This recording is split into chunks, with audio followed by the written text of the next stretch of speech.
বিকেলে শাহবাগ এলাকায় পুলিশের সাথে সংঘর্ষে আহত হয় ইনকিলাব মঞ্চের বেশ কয়েকজন। পরে সন্ধ্যায় শাহবাগ মোড়ে অবস্থান নেয় তারা। তবে সেখানে ইনকিলাব মঞ্চের নেতা কর্মীদের সাথে আবারও পুলিশের ধাওয়া পাল্টা ধাওয়া চলছে। এ নিয়ে জানাতে যুক্ত হচ্ছেন সহকর্মী জাকারিয়া খান। চলে যাচ্ছি তার কাছে। জাকারিয়া, কি পরিস্থিতি দেখছেন? ধাওয়া পাল্টা ধাওয়ার কথা আমরা বলছিলাম, এই মুহূর্তে পরিস্থিতি কি স্বাভাবিক হয়েছে কিনা, কি বলবেন?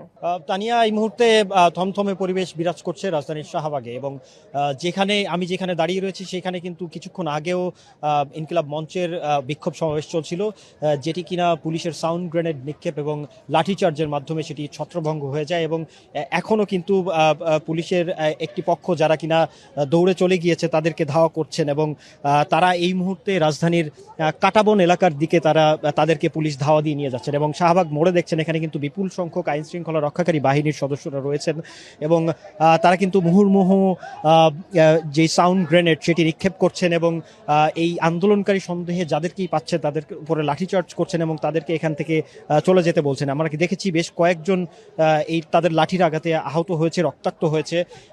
এবং এই এই যে যেই বিক্ষোভ সমাবেশটি এখানে চলছিল সেই বিক্ষোভ সমাবেশটি কিন্তু ডাক দেওয়া হয় কিছুক্ষণ আগেই।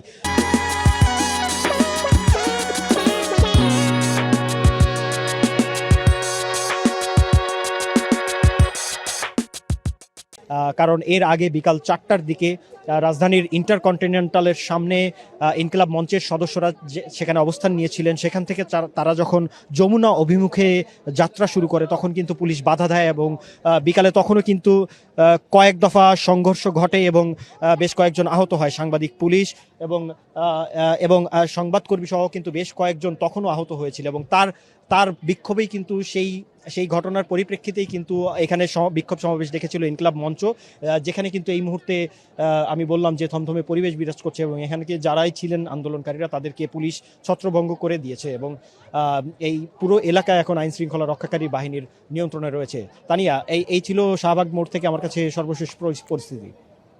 জাকারিয়া, আপনাকে ধন্যবাদ। দর্শক, আমরা জাকারিয়া খান, আমাদের সহকর্মী যিনি তার সাথে আমরা যুক্ত ছিলাম, তিনি জানাচ্ছিলেন ইনকিলাব মঞ্চের সাথে পুলিশের যে ধাওয়া পাল্টা ধাওয়া সেই বিষয়ে সার্বিক পরিস্থিতি নিয়ে তিনি যুক্ত ছিলেন।